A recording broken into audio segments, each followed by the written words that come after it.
Okay, and we're back. Yeah, so what I was trying to share with you is on September 25th, 2018, Phil and I decided to go out for my birthday. And we celebrated my birthday, and we sat for a good few hours just talking about, his life and some of the political structures. It's really interesting. You talk to Phil when you see him in front of an audience. He's a totally different person than he is in private. I mean, he is a jokester. He's a little bit hard to understand because his humor was a little bit different than mine. Amigo, like you just said. So, but we got a lot of we got a lot of poignant things out of there. And in fact, he actually wrote down some stuff for me.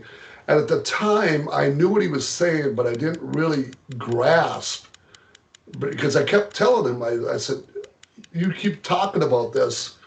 I need to understand it in your words." So he wrote it down and shared with me. So now I've been watching all of his videos. Now I know exactly what he was trying to get across to me. There is a movement in Minnesota that is just it's beyond imaginable that's happening, and he was explaining to me about the Islamic jurisprudence and the court system that they have here and that what they had set up. And most people don't understand this is against law. This is against the United States Constitution. And at that time, I was just trying to grasp what he was saying because he was so much over my head. But now I understand what he's saying, and I also understand why it was so important for him to be here. And so I've been working on his presentation to continue his presentation in his words using his material and what he had taught me, and I think it's going to be real well done, and I can't wait to get out there and continue some of Phil's what he was trying to accomplish. I'm excited, and We can't wait to have you back in Rochester in real life, Ron, because every time you've come here, you've energized the local patriot community. You've been able to draw crowds of hundreds and bring people together, and they come back when you even into the third hour. It's just astonishing. It's like people are just, and you're there to answer every question until the very end of the evening. It's beautiful. Just like, you know, these days are so strange, and the research that you've done and the research that Phil Haney did and James Simpson, but particularly those footnotes and those endnotes, endless research that show people the strange goings on in Minnesota. It's helpful for people. It energizes them, it motivates them, it raises concerns, and gosh, why can't we talk about this? Why can't we discuss this in public? It's bizarre. well, I think one of the reasons for that is lack of education. As you know, I've done a lot of studying in this area, and I was learning more from Phil and realized how far away I was from where he was, and he was pulling me closer. And I do believe that it's just the lack of communication is because the lack of learning. There are people that don't want to believe that there is a nefarious group of people here in this state and another group of people that are facilitating this whole game of charades that we're not prepared for. And I don't believe that people really believe that it's happening. It's real.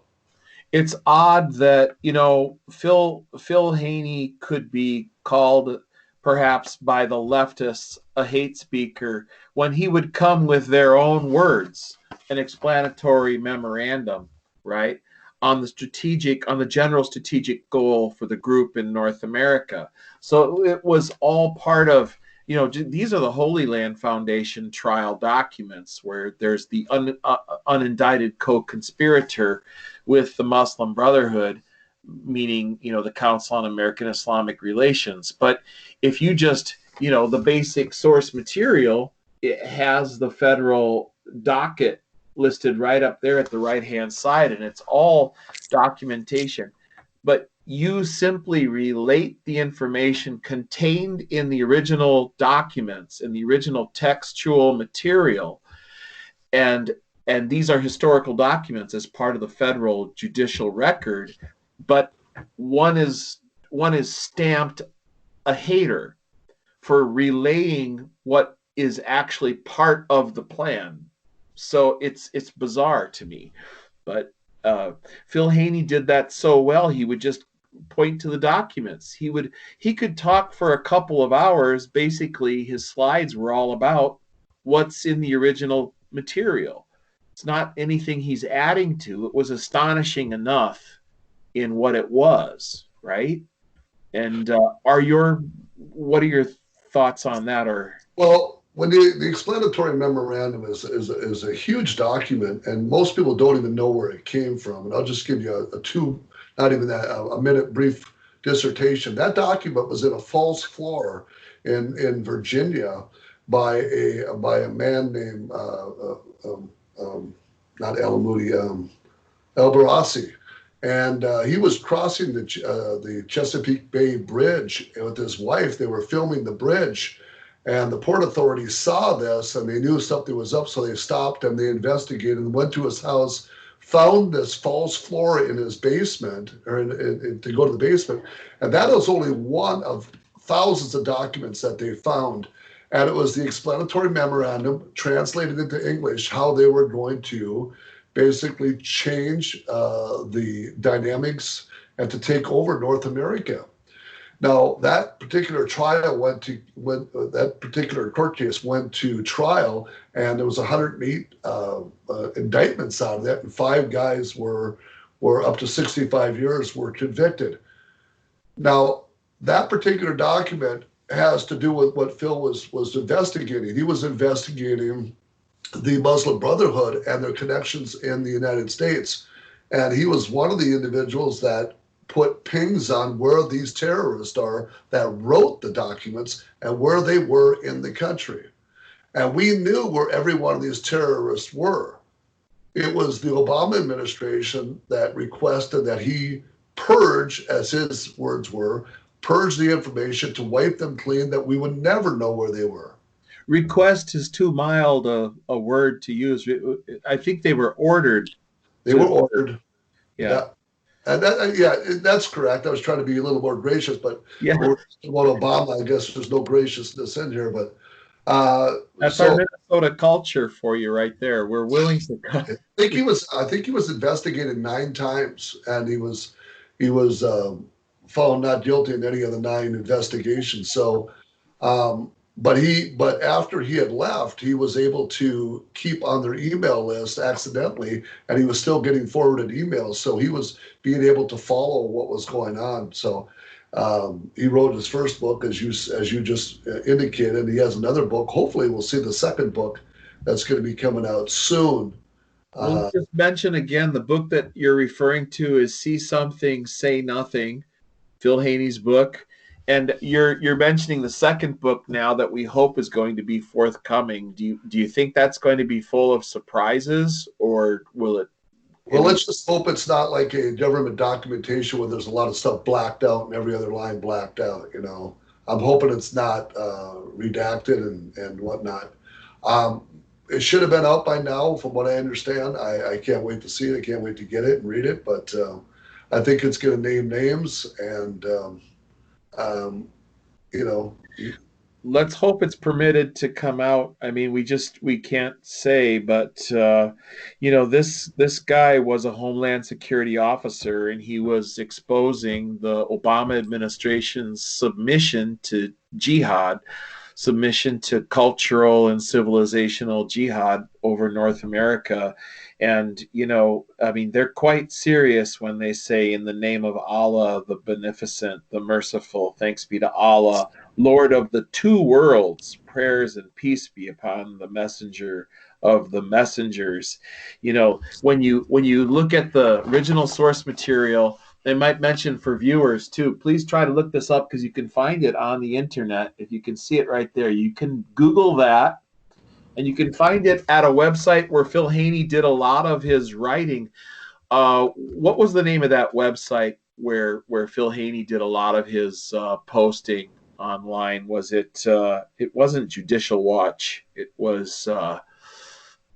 I'm sorry. I'll look for it while you're speaking here. So So if you look, you go to the last page on there. Could you go to the last page on that document? yeah, One of the last pages on that document, you're going to see the 29 organizations that were unindicted co-conspirators in the Holy Land Trial Foundation. And if you look at number 22, that is what Phil Haney was really going after. Number two there is the Muslim Students Association, which is in 11 different high schools in Minnesota. And throughout Minnesota and the colleges, the Muslim Student Association has now formed. They are becoming stronger, more powerful than actually the Democrats and Republicans together in the colleges. If you go just a little bit lower, you're going to notice number 22. It says, just go a little bit, the Islamic Association for Palestine. They changed their name after this indictment, and they call themselves CARE now, CARE of Minnesota. And this is what Minnesota has been up against. CARE is a Muslim Brotherhood operative. They are funded. They are heavily funded. They get grant money. And we know that this group has ties to another name that's on that document, which is the Muslim Youth Association, NATE, uh, uh, North American Trust. There's a lot of different organizations that they're affiliated with. And we need to understand that these organizations are alive and well. They're unindicted co-conspirators, and they are living amongst us, with us, and we are funding a lot of their jihad here in Minnesota. they're also running for office. They have outreach organizations. They regularly use the public schools. They use the public libraries. They are definitely in effect in the public square. One operative in southeastern Minnesota ran for the Congressional District 1 U.S. That is USCD Congress position number in the first congressional district of Minnesota, and then in the same election cycle ran for mayor after failing to go anywhere with the CD1 campaign. I also wanted to mention that Phil Haney's writings, his numerous articles and his research are available on the Center for Security Policy. That's www.centerforsecuritypolicy.org. www.centerforsecuritypolicy.org. His original research is available online, just all over the place. And of course, he had numerous appearances on Fox News Network and many other networks as well, not just the notorious Fox News Network. So if you don't like Fox, take a look at some other sources of news, because he was all over the place with his research. Um, what else, Ron, do you have to say? If you look at number 4 on there, I would like you to read the first number 4. It's like on the 4th page. It says number 4, and it's going to share with you. I'd like you to read only half of that paragraph, and then I'm going to explain to you why Phil was so adamant just on one particular. On the 4th page, page 4 of 18. It says number 4. Number 4, please. Number 4, the group number 4 on page 29, or? No, just page in like the 3rd or 4th page, and then go to number 4. Oh, of the directives, right? Okay. Number 4, the process of settlement. Yes. Now I want you to read this. You don't have to go through the whole thing. It's a pretty long paragraph, but go to the mid paragraph, and we're gonna dissect this for just a minute. So please read that. So, in order for Islam and its movement to become a part of the homeland in which it lives, stable in its land, rooted in the spirits and minds of its people, enabled in the life of its society, and has firmly established organizations on which the Islamic structure is built and with which the testimony of civilization is achieved, the movement must plan and struggle to obtain the keys and the tools of this process in carry out this grand mission as a civilization jihadist responsibility, which lies on the shoulders of Muslims and on top of them, the Muslim Brotherhood in this country. Right. So I was So using inverted quotes wherever the textual material used inverted quotes. now that's an excellent paragraph because you see exactly what the Muslims have to do in order to. We're in the land of what they call Dar al Harb. Now remember the word Dar al Harb means a war or an abode of war, the land or a boat of war. We are in Dar al Harb. We are not in Dar al Islam. Dar al Harb is the United States. It's a land or a boat of war. That's what they're saying they have to do when they're in the land of Dar al Harb. The only time they stop the jihad is when they go into the land of Dar al Islam, which would be an all Arabic country. Because But the Dar al Salam is the land of submission, which has already been conquered territory, right? Sorry, Ron. right, exactly. And it's not conquered territory. They're in fitna now. They're in the process of doing this now. It's a process. You didn't read the one. It just says number 4. It's Oh, the it's a sub part of that plank. Understanding the role of the Muslim Brotherhood in North America, that yes, part? yes, Okay. The process of settlement is a civilization jihadist process with all the word means. The Ikhwan must understand that their work in America is a kind of grand jihad in eliminating and destroying the Western civilization from within and sabotaging its miserable house by their hands and the hands of the believers so that it is eliminated and Allah's religion is made victorious over all other religions. Without this level of understanding, we are not up to this challenge and have not prepared ourselves for jihad yet. It is a Muslim's destiny to perform jihad and work wherever he is and wherever he lands until the final hour comes. And there is no escape from that destiny except for those who choose to slack. But would the slackers and the mujahideen be equal? right. Now that is point blank. That is the antithesis of the whole article. They're telling you until the final hour. They're telling you that jihad is means war. Look it up. It says the boat of war. We have to, in the land of Dar al Harb. They must complete this until the final hour, and that is the whole synopsis of that particular article and why those particular foundations were found guilty of funneling money through charitable organizations of $12.4 million. They were funneling money through daycares and again, different charity organizations. And 5 guys were indicted, again, up to 65 years for these particular incidences. Now, if you look at the 5 guys the 5 individuals that were indicted, they were trained and they went to major universities, Oklahoma University. I think one was in Texas University. Which is interesting about the 5 individuals, when they graduated at a very young age in their mid-20s, they all ended up in, I believe it was Carver, the Los Angeles area. And they had to have known each other because they all went to the same location at the same time, created all these foundations and funneled this money through the foundations.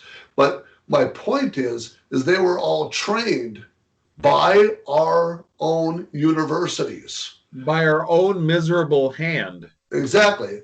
By our own. Now, if you look at the universities that they were in, how did they all know each other if they're not networking prior to being there? They all ended up in Los Angeles at the same time to create these same foundations.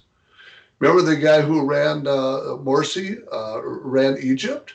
Well, he was in San Diego. He was trained at a university. He never became a Muslim Brotherhood until he joined the Muslim Student Association in San Diego. And then he goes on and becomes the president of Egypt, which then he was ousted for being Hamas. So you're seeing a very big network that's working from university to university through the Muslim Student Association, through IIIT, which is International Institutes of Islamic Thought, and all these different organizations. And they're working together to get these people through, and they're funneling money by our own miserable hands. And we're giving them the money, we're funding them. And we know, here's the deal, Mr. West. We know that we know what they're up to. Okay. We know what they're doing. That's what we don't know is the hands of our own, as it's stated there, by our own miserable hands. The interfaith dialogue is more destructive to the United States. The interfaith people are more destructive than the Majuhin that you've seen there was the last word of that paragraph. They have partnered up with the interfaith dialogue to destroy America by our own hands. When we go to churches on our Sunday and we pass that plate in certain churches, we're passing our plate to entities that should not be here. And we know that if you go back in history, the Walters McCarran Act of 1952, Section 2212 of the McCarran Act says that if you are to solicit any type of information that opposes the United States Constitution, you are to be removed from the United States. Not only do we let them solicit, we give them money, we help them out, we fund them, we create their own political structure. I don't want to call it a religion because it's not a religion. It's 86% political and 14% Islam. So I don't call it a religion. I call it a political structure because that's what it is. And in as much as it simply or not so simply subverts the Constitution, we understand that it's anti-American because the Constitution is meant to be the highest law of the land. There's not supposed to be any other law that's answerable, like higher than the Constitution. Well, yes, now you're speaking like an American now. Uh-oh. But if you look at the Islamic Muslim Brotherhood motto, it's that jihad is our constitution, and it goes on to say that in their slogan that they will destroy through jihad in the land of Darul Harb. So they have their own constitution within inside their own political religious structure. And remember, that religious structure always reigns above man-made laws. So you can say, okay, yeah, that's what the Constitution says, but they're not abiding by the Constitution. 16:106 of the Quran says when you're in a land of abode of war, in the land of the enemy, you must speak out as though you love the area, but Allah knows your heart, and He knows that what your heart says. And if your heart says that you love the land that you're in, you are to go to Jiwana, which is the hellfire. So their own religion, their own political structure says you must obligatory just denounce any man-made laws, and the Constitution is man-made law. One of the concepts that Phil Haney would constantly lecture about was the concept of taqiyya. He would introduce an Arabic word that was related to the jihadist sentiments, like taqiyya, and he would explicate it perfectly so everybody could see it from then on, that if this turned up in interfaith dialogue, they would recognize it as taqiyya. And Mr. Haney would have people, like, during the lecture, he would show that globe of the world, that right. fitting globe, the Muslim Brotherhood logo, showing that the two crosses overarching the whole world. There were swords. Mm-hmm. Yeah, the two swords with the Quran in the middle, and then at the top, and if you look at the bottom, well, the most important word at the bottom, there's one particular word in Arabic. And the verse is "make ready." I always told Phil it was "make ready," and it's really the same word, but in the Quran that means prepare and that is the word, prepare or make ready. But it comes out of a verse, Sirah 860. And 860 says that it is prepare for war in the land of Darl Harb. That one word, I actually called up. Well, Phil explained this to me, but then I called up after watching his videos. I called up Usama Dokdok and I said, "What does the word prepare mean?" He said, "Oh, verse 860." I didn't even have to go any farther. He knew right there what Phil was telling you. Yeah, verse 860. I said, "Oh, wow, you know what I'm talking about." He said, "Yeah, everybody knows 860, Ron, as though I should have, I did. And he explained it to me. So if you learn, or if you read Sirah, Sirah 8, Ayah 60, you'll see that means war against the infidel. And that is now what it's interesting about this, because Phil and I sat in his RV that night and he shared with me why this was so important. Because the two words on the side in Arabic means the brethren of the Muslims, or the Muslim Brotherhood. But if you look at the top in the Arabic top part of it, in Arabic it says that they are the Islamic jurisprudence in America. They are the judges called AMJA, the American Muslims of Jurisprudence. Now, if they have their own court system in America, that's against the law. They have their own judicial system through the religion, which oppose American law, and that is AMJA. That's the acronym, or the abbreviations, American Muslim Jurisprudence Association. And they have this organization that is actually creating laws here in Minnesota and America, which directly oppose the United States Constitution. And we are giving them money, and we're supporting them through the interfaith dialogue. Well, the fact that this judicial system is tax deductible because it qualifies as under religious freedom means that they can operate out of the mosque, which we know is a barracks and a center of operations, rather than merely a church structure, as America is used to thinking of religious organizations. So there's nothing else that compares to this.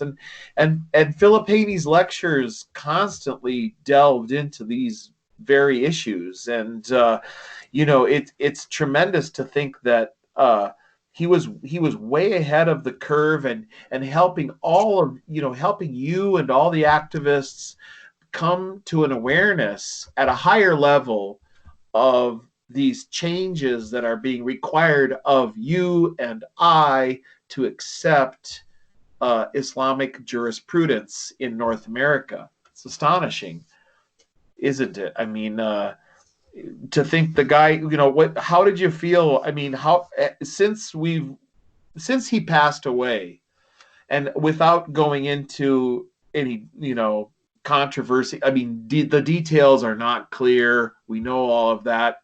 The details surrounding his death are bizarre and up for grabs, and there hasn't been really a final issue on that. But how do you feel the loss, in terms of just the loss of a friend and a compatriot and a fellow researcher, a librarian, a walking, talking library, a resource? We can't call him anymore. We can't, to ask about a word. I got to tell you a quick story. About 6 months ago, he called me up, and he wanted to tell me that, it's a little longer than that, actually, about 8-10 months ago. He called me up and said that his wife had passed a few months prior to that, and he just wanted to talk about his life and his wife. And because I have a place out near where he's at in the Riverside County area. We're both from the same county of Riverside, California, so we had a lot to talk about. And, he called me up out of the blue, and he told me that he was in California, and he was excited about some of the changes. He was a little upset about his wife passing away, but he was very religious and devout man when it came to that. So I think he was quite at ease where his wife was at. But he called me up as a friend, and he said, "You call me anytime, Ron." He says, "I really like talking to you." So we became friends. And so for me to lose that friendship in such a way that he believed in America and he died for what he believed in. And we all look at him as a speaker. Maybe some people didn't know him. Yep, it's too bad what happened, but I look at him as a friend, and I know Jim Simpson looked at him as a friend, and Usama and Sharam. But for me, it was kind of hard because we were doing the same thing. You know, he was at a different level because he worked for the federal government. I'm at the local level doing the same thing, talking about the same stuff. But we were all friends, and so for me it was a lot harder. I just go back to what he's telling me. So I watch his videos as though he's in the room, though he's teaching me. I write everything down, and I'm learning from him. In my opinion, he's not gone. Not for me. He's there. He's still teaching me. Mm-hmm. And he always will be teaching me, and I think he's going to teach. And I'm going to make sure that when I go out there and speak, that he didn't die in vain. He didn't die in vain. And, Don't you believe that? I mean, as I do, that he would have understood in those final moments that he wasn't dying in vain because he'd left behind, like Johnny Appleseed, he'd left behind enough seeds planted in the ground yeah, that there would be sure to be people who would be speaking up and speaking out, and in fact, be motivated by his death to speak out even more than they would have been before. right. To say there's no alternative but to speak out and to take action, and not in a violent way. And I remember he always said we need to be as wise as serpents but harmless as doves. No one's calling for any kind of uprising or anti-government movement here. We're talking about basic facts and basic original source material related to the plans that other people have made for our country. And it doesn't have anything to do with our motivations. The hate that some people have for America is all on them. And we intend love. I think we intend nothing but love. But using strong and powerful language and using our outside voices as men or women can often be interpreted as calling for some kind of action. Yeah. But I had Phil's last moment in life, and I think he just smiled and said, "I won." yes, You know, he just because he was such a religious man. I once was I confronted him on my birthday that night, and I was asking him a question about a verse, 14:20, Isaiah 14:20, and 14:12, and we got into a little bit of dialogue. And before I even got home, and the next day, he had written me out a whole dissertation, sends it to me by email, and I was like, "Whoa!" I mean, it was so complex and so just like, Ron, now you've got to look at it this way, and let me show you this. And he writes it all up for me and structures it in a way that I wasn't prepared for it. That's how his brain worked. He and I believe that when he died, he just said, I'm done. I did what I had to do, and I'm smiling. So as we're looking at this past Easter, I think of the verse, "No greater love hath this that a man lay down his life for his friends." And Phil Haney won.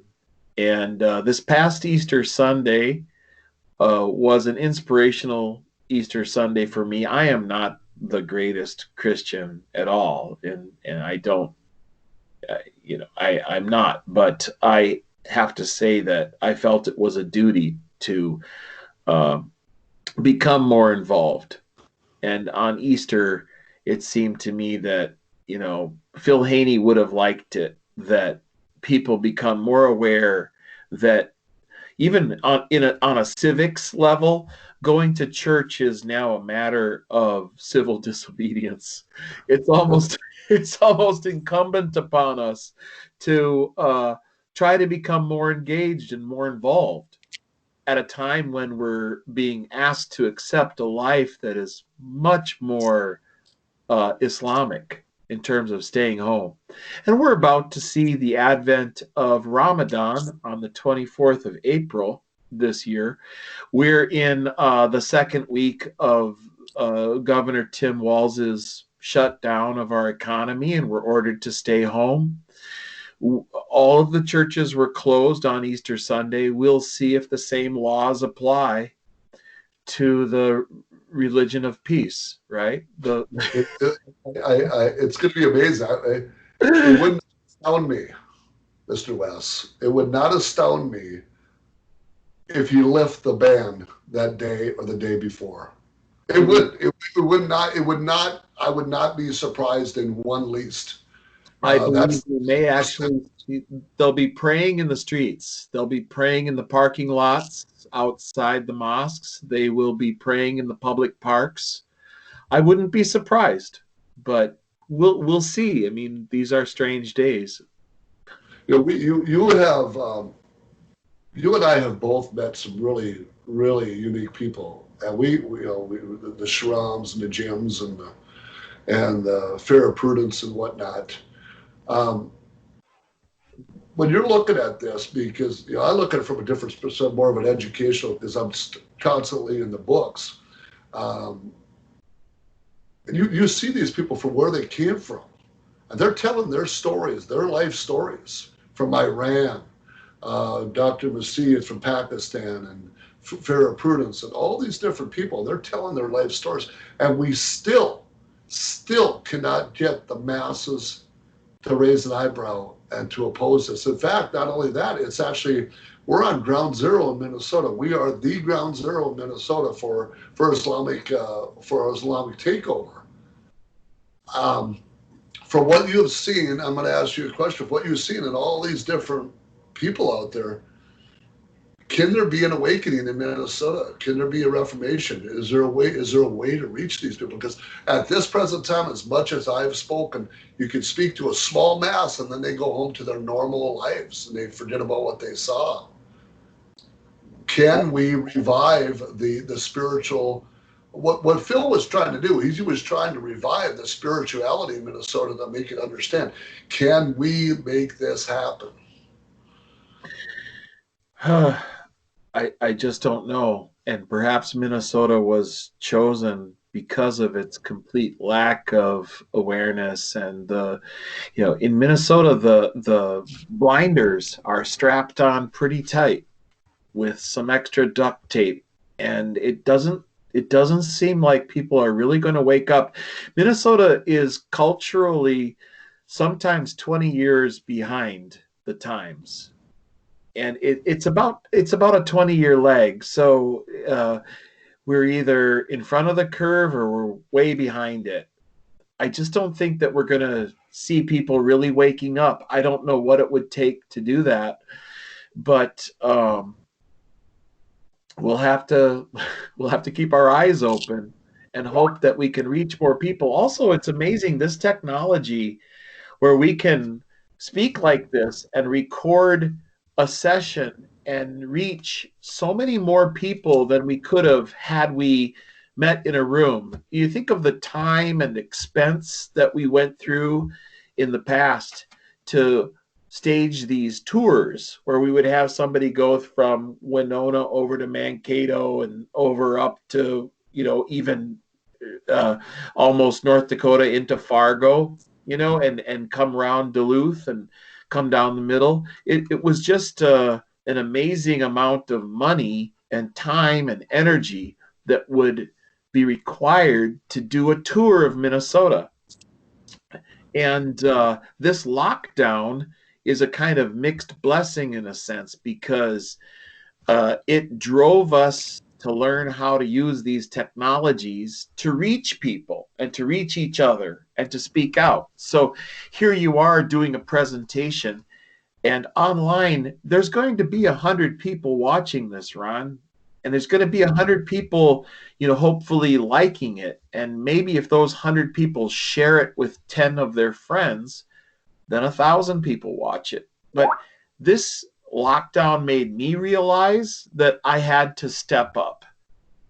And I couldn't just be doing these things in a church somewhere in the basement, or doing them in a church, and then when it's over, nobody finds out about it.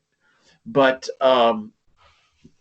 doing it online, hopefully, I just don't know, Ron. But if we don't have this cultural revolution where we start reaching for the people who are tech savvy, I don't know what the alternative is. I guess we can just give up, which is fine. Go with the flow and accept that we're being changed forever. Well, this is the first time, as you know, you've been working on this with me for weeks. The first time I ever been on the computer. So this is very new for me. It's first time out. So thank you for inviting me. And this is not going to be the end. I think we're going to do something. We're going to start a new mission here using the internet for to our advantage.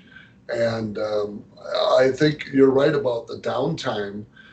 But I want to point out something very clearly, and I want to make this. If you said there's 100 people listening, I want to make this very clear. This coronavirus has two folds to it. Many of you many of us are focusing on the virus, aka virus that we think that is killing people, which I have a different opinion about. But I'm looking at it from a different perspective. They are teaching us how to be more studious, to not no handshaking, keeping garments over our faces, taking our shoes off before we go into a building. Does that sound anything familiar to you, Mr. West? Does that sound anything familiar to you when I say we want to stop shaking hands for 2 years, and we want to start putting garments over our faces? We want to stop taking our shoes off, and we're going to change the culture as we know it today in Minnesota. Does this sound familiar to you, Mr. Lund? Oh, absolutely. This sounds incredibly familiar, and it's a matter of cultural habit that we make skin contact with other people, that we see each other's faces when we communicate. It's something important to us to be able to read each other's expressions and to have physical proximity to each other.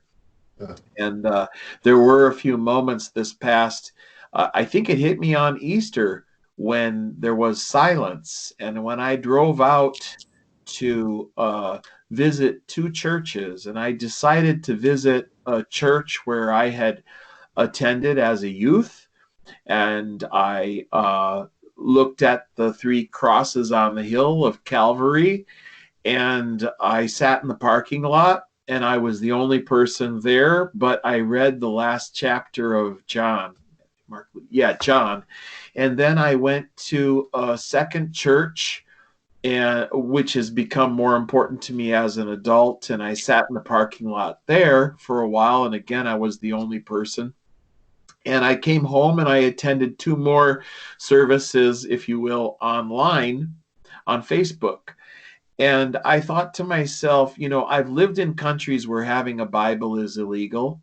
I've lived in countries where, under kings, where having even a Christmas tree was illegal, where going out on Friday prayers was wrong, highly frowned upon, and everything would be closed down. So, yeah, it did seem somewhat familiar to me. It seemed strangely familiar to me. I thought it seems more like a country in the Middle East than the United States, to have people not being in circulation.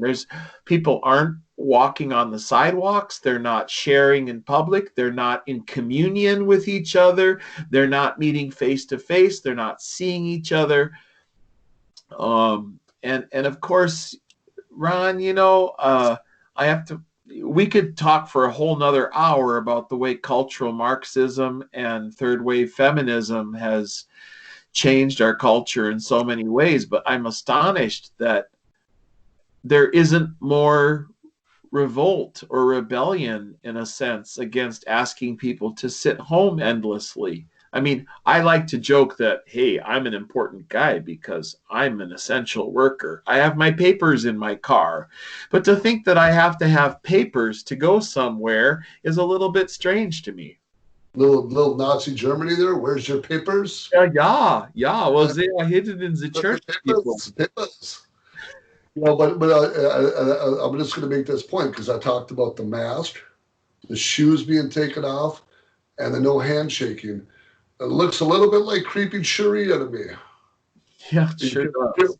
They're indoctrinating us to say, hey, no more handshaking, Mhm. no more, start wearing masks, putting garments over your faces. That's creeping Sharia, taking your shoes off before you enter a building.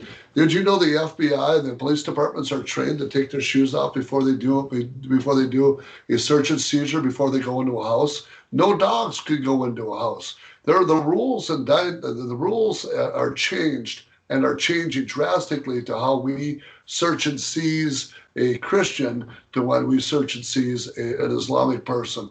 We're noticing it with what we're seeing during this pandemic. There are so many parables that are moving here so fast and so quick. A lot of us don't understand that they're all leading up to the same thing. Where's your papers, sir? Give us your papers. And you remember, Ron, when we would hear Phil Haney speak, one of the things that he was often telling us is that the documentation that the Obama administration ordered them not to speak about things that they saw. So they weren't able to mention the individuals who had linkages to other individuals. I mean, they weren't allowed to mention. Uh, I mean, one of the things they kept Phil Haney under review for was violating the civil liberties and civil rights of certain Islamists. So that he had committed these acts against people that were in violation of their civil rights, but he was simply researching who they were and where they were going and what they were up to. I Right. mean, it's you and I aren't interested in what other people wear when they go out and how they behave when they go out. One of the thinkers that Philip Haney mentioned was the the founder of the Muslim Brotherhood, Al-Khatib, who came to the United States in the 1950s, was living in Colorado, and he was Right. offended that men and women and children were out on the sidewalks walking, and children were playing on bicycles and tricycles, and the men were mowing their lawns or fixing their cars in their garages, and women were hanging their clothes on the laundry lines outside. He was actually offended by the liberties that Americans were taking for granted in the 1950s. And Al-Khatib wrote, we need to change this completely because they don't understand how haram this is. Haram, it's evil. And it's tremendous to think that Phil Haney's not with us anymore. And, we only have the books and the writings that he's left behind. I might mention again the Center for Security Policy. I think that was www.centerforsecuritypolicy.org. And you and I clearly have a whole lot more that we should discuss moving on from this celebration of life event. I know we got caught up a little bit in politics and religion, but it was all stuff that Philip Haney was talking about all the time and educating us about. So, with that, would you just want to maybe make your final case, and then we'll call it an evening here?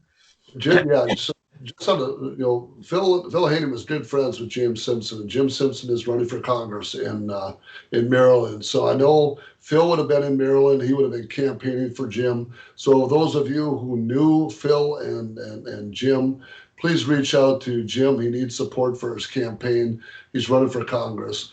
And when it comes to Phil, there isn't